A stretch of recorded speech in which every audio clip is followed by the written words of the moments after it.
Yang pertama itu akuntansi code. Code adalah akad pinjaman yang harus dan wajib dikembalikan dalam jumlah yang sama dan dalam waktu yang telah disepakati. Adapun rukun dan syarat code, yang pertama ada rukun code itu, yang pertama ada peminjam yaitu yang disebut muqtarid, yang kedua pemberi pinjaman atau mukrid, yang ketiga ada barang atau utang, dan yang terakhir ada ijab qabul. Adapun syarat code, yang pertama ada bank, nasabah, dan proyeksi atau gambaran usaha. Perlakuan akuntansi code. Jurnal yang dicatat oleh pemberi pinjaman. 1. Menerima dana sumbangan dari pihak eksternal. Jurnalnya, dana kebajikan kas di debit, dana kebajikan infak atau sedekah atau hasil wakaf di kredit.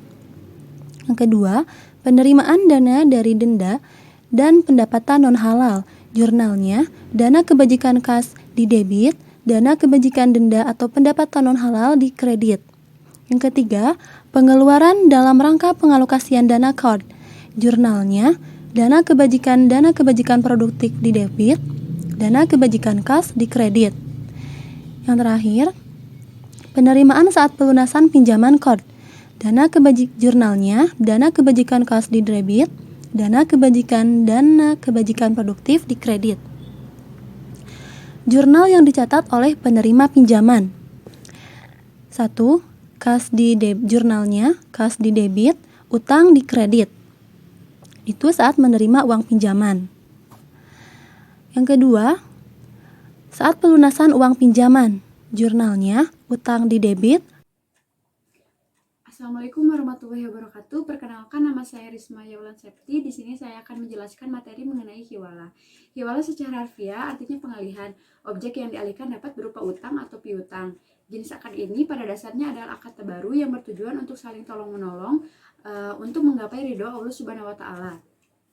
Jika yang dialihkan utang, maka akad hawala merupakan akad pengalihan utang dari suatu pihak yang berutang kepada pihak lain yang wajib menanggung atau membayar utangnya tersebut. Jika yang dialihkan adalah piutang, maka akad hawala merupakan akad pengalihan piutang dari suatu pihak yang berpiutang kepada pihak lain yang berkewajiban menagih piutangnya. Adapun landasan hukumnya yaitu dari Imam Bukhari dan Muslim meriwayatkan dari Abu Hurairah bahwa yang artinya menunda pembiayaan bagi orang yang mampu adalah suatu kezaliman yang mampu maupun yang kaya, maka terimalah hawala tersebut. Sebagian ulama berpendapat bahwa perintah untuk menerima hawala dalam hadis tersebut menunjukkan wajib. Oleh sebab itu, wajib bagi orang yang mengutangkan atau yang disebut dengan muhal menerima hawala tersebut. Sekian dari saya, terima kasih. Assalamualaikum warahmatullahi wabarakatuh. Saya akan menjelaskan tentang rukun dan syarat hawalah, yaitu yang pertama orang yang memindahkan tanggungan utang atau muhil, yang kedua orang yang memberikan utang yang dipindahkan pelunasannya dari orang yang berutang padanya secara langsung atau muhal, yang ketiga orang yang dipindahkan tanggungan utang padanya atau muhal alaih, yang keempat harta yang diutang yang dialihkan atau muhal bih, yang kelima sigot. Ulama Hanafiyah berpendapat bahwa yang menjadi rukun hawalah adalah ijab atau pernyataan dari pihak pertama atau muhil dan kabul, atau pernyataan menerima hawalah dari pihak kedua al-muhal dan pihak ketiga al-muhal alaih. Syarat yang diperlukan pihak pertama yaitu muhayil. Yang pertama, cakap melakukan tindakan hukum dalam bentuk akad yaitu balik dan berakal. Yang kedua, hawalah tidak sah bila dilakukan oleh anak-anak meskipun ia sudah mengerti mumayyiz ataupun dilakukan orang gila. Yang ketiga, ada pernyataan persetujuan atau ridho. Syarat-syarat yang diperlukan pihak pertama yaitu muhil. Yang pertama, cakap melakukan tindakan hukum dalam bentuk akad yaitu balik dan berakal. Hawalah tidak sah bila dilakukan oleh anak-anak meskipun ia sudah mengerti mumayyiz ataupun dilakukan oleh orang gila. Yang ketiga, ada pernyataan persetujuan atau ridho. Yang keempat, jika pihak pertama untuk melakukan hawalah maka akad itu tidak sah. Syarat-syarat yang diperlukan oleh pihak kedua atau muhal yaitu yang pertama, cakap melakukan tindakan hukum yaitu balik dan berakal. Yang kedua, ada persetujuan pihak kedua terhadap pihak pertama yang melakukan hawalah. Yang selanjutnya ada syarat-syarat yang diperlukan oleh pihak ketiga atau muhal alaih. Yang pertama, cakap melakukan tindakan hukum atau balik dan berakal, adanya pernyataan persetujuan dari pihak ketiga atau muhal alaih, dan yang hal ini diharuskan karena tindakan hawalah merupakan tindakan hukum yang melahirkan pemindahan kewajiban kepada pihak ketiga atau muhal alaih untuk membayar utang kepada pihak kedua muhal. Selanjutnya ada syarat-syarat yang diperlukan terhadap utang yang dialihkan atau muhal bih adalah yang pertama, dialihkan itu adalah sesuatu yang sudah dalam bentuk utang piutang yang telah pasti. Yang kedua, pembayaran utang itu mesti sama waktu jatuh tempo pembayaran. Jika terjadi perbedaan waktu jatuh tempo pembayaran di antara kedua utang itu, maka hawalah tidak sah. Utang pihak pertama kedua maupun utang pihak ketiga kepada pihak pertama mestilah sama jumlahnya dan kualitasnya. Jika di antara kedua utang itu terdapat perbedaan jumlah, misalnya utang uang, atau perbedaan kualitas, misalnya utang dalam bentuk barang, maka hawalah itu tidak sah. Macam-macam hawalah. Yang pertama, hawalah mutlaqoh adalah seseorang memindahkan utang pada yang lain tanpa memberikan keterangan bahwa orang tersebut harus membayar utangnya dari utang yang ada padanya. Yang kedua, muqayyadah adalah seseorang memindahkan pembayaran utangnya pada orang lain dari utangnya yang ada pada orang tersebut. Hiwalah hak adalah pemindahan piutang dari satu piutang kepada piutang yang lain atau pemindahan hak untuk menuntut hutang. Yang kedua, hawalah ad-dain atau pemindahan utang. Hawalah ad-dain adalah pemindahan utang kepada orang lain yang mempunyai hutang kepadanya. Yang selanjutnya ada akad hiwalah akan berakhir apabila yang pertama, salah satu pihak yang sedang melakukan akad itu membatalkan akad hawalah sebelum akad itu berlalu secara tetap. Dengan adanya pembatalan akad itu, pihak kedua kembali berhak menuntut pembayaran utang kepada pihak pertama. Yang kedua, pihak ketiga telah melunasi hutang yang dialihkan itu kepada pihak kedua. Yang ketiga, pihak kedua menghibahkan atau menyedahkan harta yang merupakan utang dalam akad hawalah itu kepada pihak ketiga.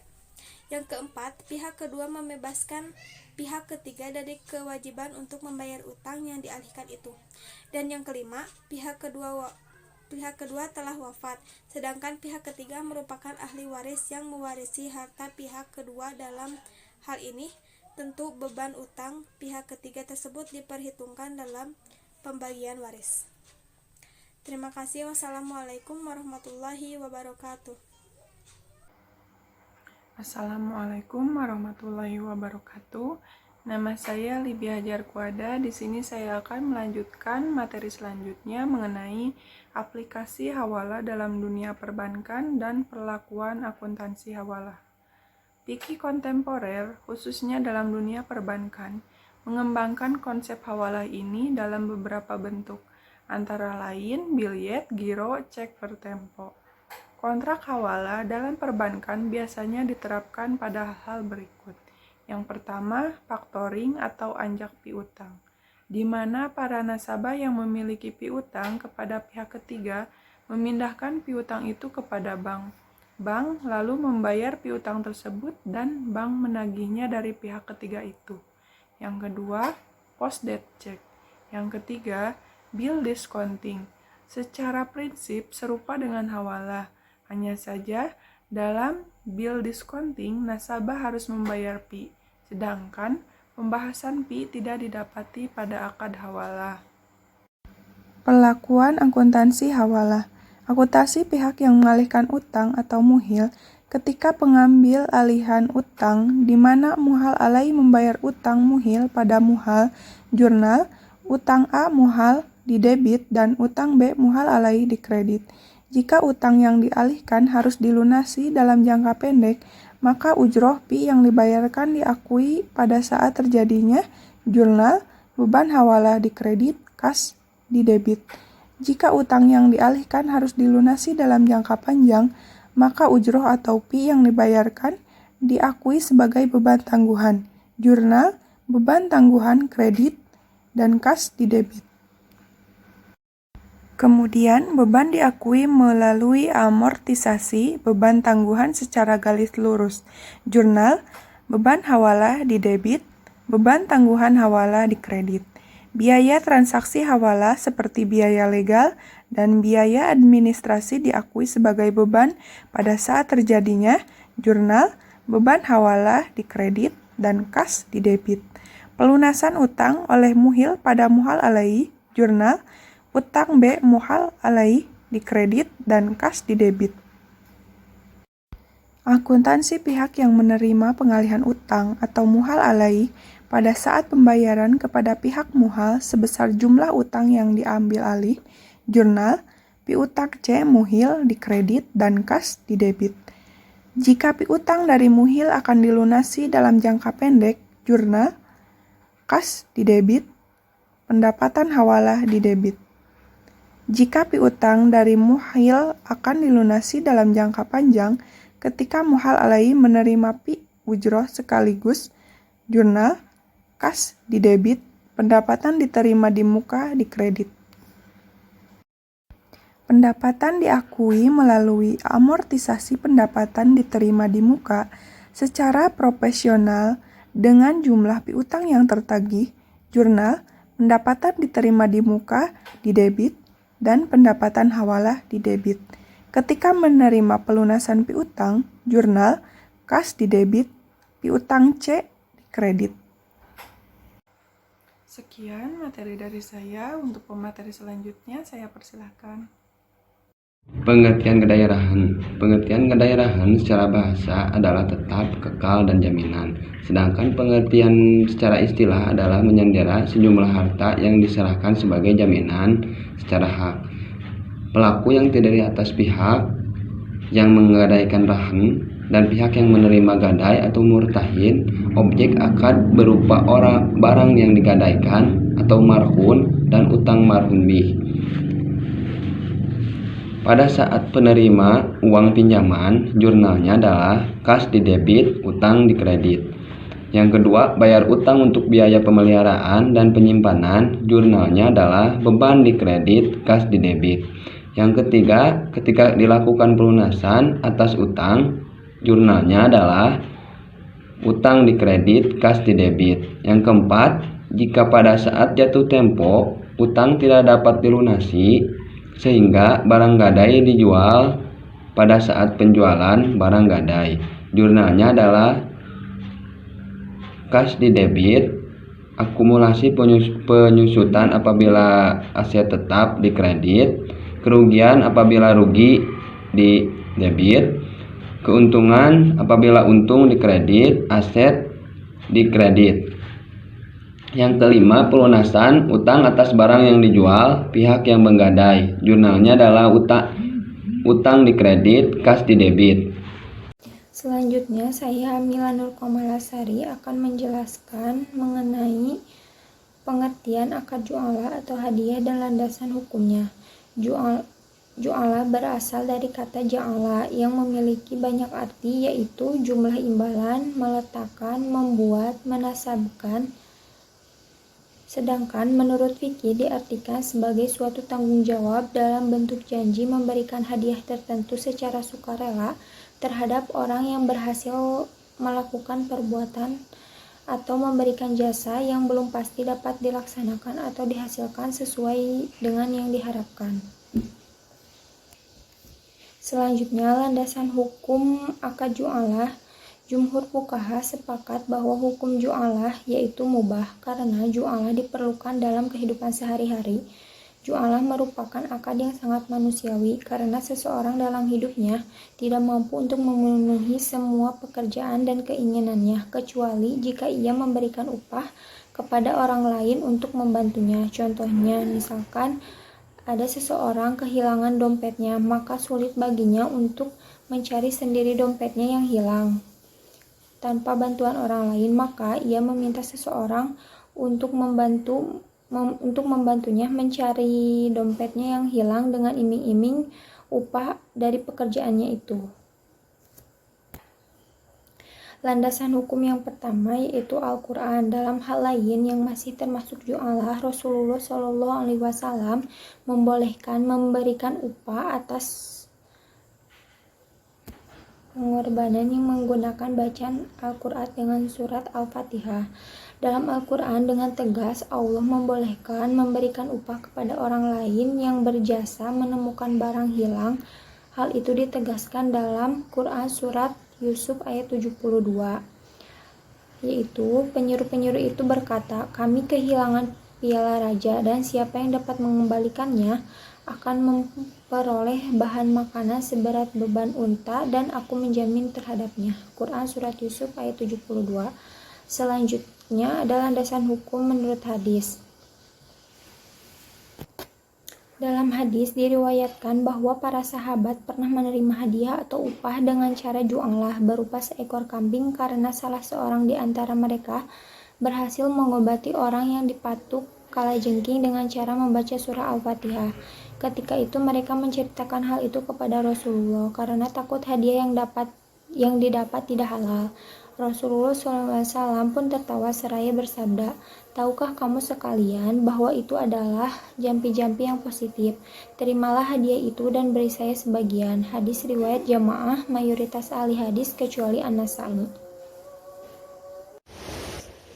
Assalamualaikum warahmatullahi wabarakatuh. Saya Siti Nurmisa. Saya akan melanjutkan pembahasan mengenai ju'alah. Rukun-rukun ju'alah. Yang pertama al-akidani. Artinya dua pihak yang berakad, yaitu ada al-ja'il dan al-amil. Yang kedua yaitu al-ma'qud alaih. Objek akad ataupun pekerjaan tertentu yang disebut juga dengan amal ma'lumun. Yang contohnya seperti menemukan mobil yang hilang. Yang ketiga yaitu as-sigot, artinya ijab dari ja'il tapi tidak disyaratkan adanya qabul dari amil. Yang keempat itu upah ataupun hadiah. Dan karena ju'alah bukan akad tetapi tasruful bi iradatin munfaridah, yaitu perbuatan hukum dengan kehendak satu pihak. Syarat-syarat ju'alah. Yang pertama yaitu orang yang menjanjikan upah ataupun hadiah harus orang yang cakap untuk melakukan tindakan hukum, yaitu baligh, berakal, dan cerdas. Yang kedua yaitu upah ataupun hadiah yang dijanjikan harus terdiri dari sesuatu yang bernilai harta dan jelas juga jumlahnya. Yang ketiga yaitu pekerjaan yang diharapkan hasilnya itu harus mengandung manfaat yang jelas dan boleh dimanfaatkan menurut hukum syara. Yang keempat yaitu mazhab Syafi'i dan Maliki menambahkan syarat bahwa dalam masalah tertentu ju'alah tidak boleh dibatasi dengan waktu tertentu, seperti mengembalikan ataupun menemukan orang yang hilang, sedangkan mazhab Hambali membolehkan pembatasan waktu. Yang kelima, mazhab Hambali menambahkan syarat bahwa pekerjaan yang diharapkan hasilnya itu tidak terlalu berat, meskipun dapat dilakukan berulang kali, seperti mengembalikan barang ternak yang lepas dalam jumlah yang banyak. Yang keenam yaitu akad ju'alah bersifat sukarela.